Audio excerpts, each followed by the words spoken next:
Hello my YouTube family. हमारे channel SP भक्ति रस में आपका स्वागत है। आप सभी को कार्तिक मास में देव उठनी एकादशी और गोपा अष्टमी की ढेर सारी शुभकामनाएं।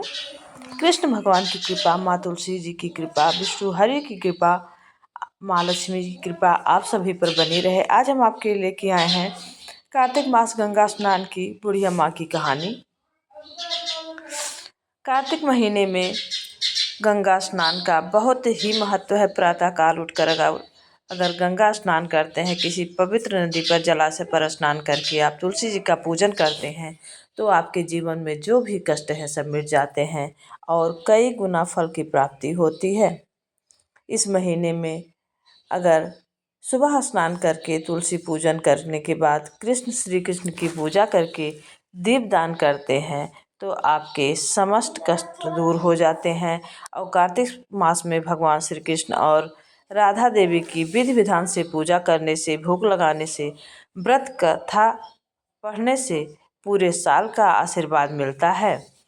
इस साल बहुत ही बड़ा शुभ संयोग कार्तिक मास में बन रहा है, जो 100 साल बाद यह शुभ संयोग आया है। तो कार्तिक मास में अगर आप कथा पढ़ते हैं तो पूर्ण फल की प्राप्ति होती है। आइए सुनते हैं कार्तिक मास की कथा पूरा जरूर सुनिएगा। कार्तिक स्नान। एक बुढ़िया माई थी जो चातुर्मास में पुष्कर स्नान किया करती थी। उसके एक बेटा और बहू थे। सास ने बहू को फलाहार उपवास में खाने योग्य बनाने को कहा तो बहू ने खाली टिफिन ही रख दिया। बेटा माँ को पहुँचाने के लिए पुष्कर गया। रास्ते में माँ बोली, माँ फलाहार कर लो। जहाँ पानी मिला वहीं फलाहार करने बैठ गई तो भगवान कृष्ण की कृपा से खाली टिफिन फलों से भर गया। माँ ने फलाहार कर लिया। पुष्कर माँ के रहने के लिए झोपड़ी बनाकर बेटा घर वापस आ गया। रात्रि में श्रावण मास आया और बोला कि बुढ़िया माई दरवाजा खोल। तब बुढ़िया माई ने पूछा, आप कौन हैं? मैं श्रावण मास। बुढ़िया ने तुरंत दरवाजा खोल दिया। बुढ़िया माई ने शिव पार्वती की पूजा अर्चना की। बेलपत्र से अभिषेक किया। जाते समय श्रावण मास ने बुढ़िया माई को आशीर्वाद दिया और झोपड़ी की एक दीवार सोने की हो गई। भाद्रपद मास आया। उसने भी दरवाजा खोलने को कहा। बुढ़िया माई ने दरवाजा खोला। सत्तू मंगाकर कजरी तीज बनाई।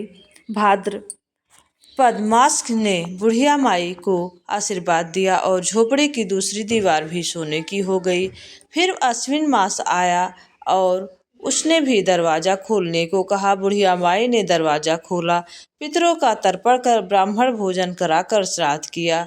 नवरात्रि में माँ दुर्गा को अखंड ज्योत जलाकर प्रसन्न किया। सत्य की विजय दिवस के रूप में बुराई का अंत और खुशी में दशहरा मनाया।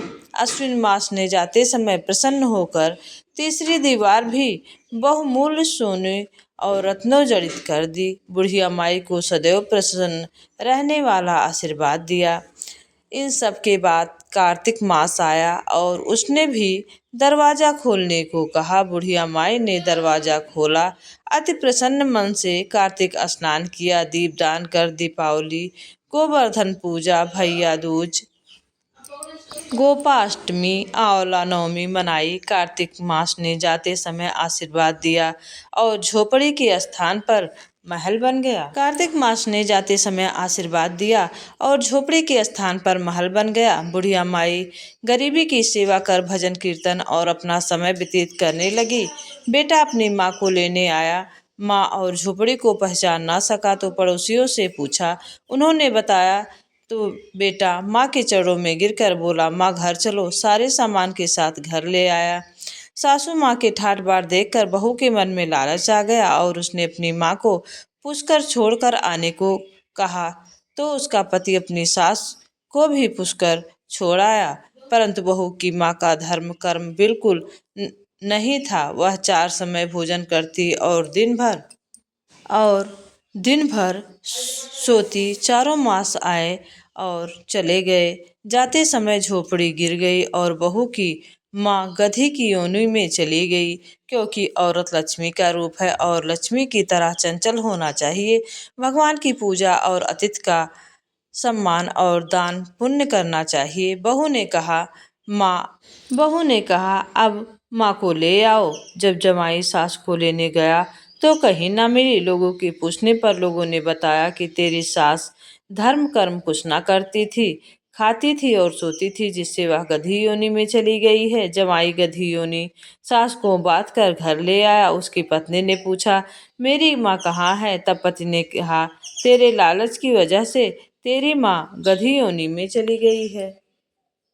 बड़े बड़े विद्वानों, ब्राह्मण, ऋषि मुनियों से पूछने पर उन्होंने बताया कि तेरी सास के स्नान किए पानी से स्नान करने पर उसे मनुष्य योगी में से मनुष्य योनि मिलेगी और गधे योनि से मुक्ति मिल जाएगी। तब बहू ने ऐसा ही किया और उसकी माँ पुनः मनुष्य योनि में आ गई। हे राधा दामोदर, भगवान जैसे बुढ़िया माई को दिया वैसे सबको देना। कहता ना सुनता ना हुकारा भरता ना म्यार सारा परिवार ना। हे प्रभु, जैसे आपने बुढ़िया माई के जीवन को सफल बनाया, उसके जीवन में बदलाव लाया, उससे सब पे कृपा करना। और जो कार्तिक मास का व्रत नियम करे और व्रत कथा सुने, उसकी संपूर्ण मनोकामनाएं पूरी करना। कार्तिक मास में जो भी दान पुण्य किया जाता है, जो भी पूजा पाठ किया जाता है, उसका कई हजार गुना फल प्राप्त होता है। कार्तिक मास में अगर किसी जलाशय पे आप जाकर एक दीपदान करते हैं तो आपको 1000 गायों का पुण्य फल प्राप्त होता है। कार्तिक मास में अगर आप तुलसी पूजन करते हैं और सुबह शाम तुलसी को स्नान कराते हैं, तुलसी को दीपक जलाते हैं, तो भगवान विष्णु की कृपा आप पर बनी रहती है। मास में जो तुलसी पूजन करता है उस पर विष्णु भगवान की कृपा बनी रहती है। और तुलसी माता माँ लक्ष्मी जी का रूप है, इसलिए उस घर में सुख समृद्धि जो हमेशा बनी रहती है और कभी भी कोई आर्थिक तंगी नहीं आती। कार्तिक मास में देवउठनी एकादशी के दिन अगर आप पूजा अर्चना करते हैं और धूप दीप करते हैं, तुलसी माता का पूजन करते हैं और किसी पवित्र जलाशय में या नदी पर स्नान करते हैं, तो आपके घर में कोई सुख समृद्धि की कमी नहीं होगी और जो भी गलती से किए गए अपराध होते हैं, पाप होते हैं, क्षमा हो जाते हैं।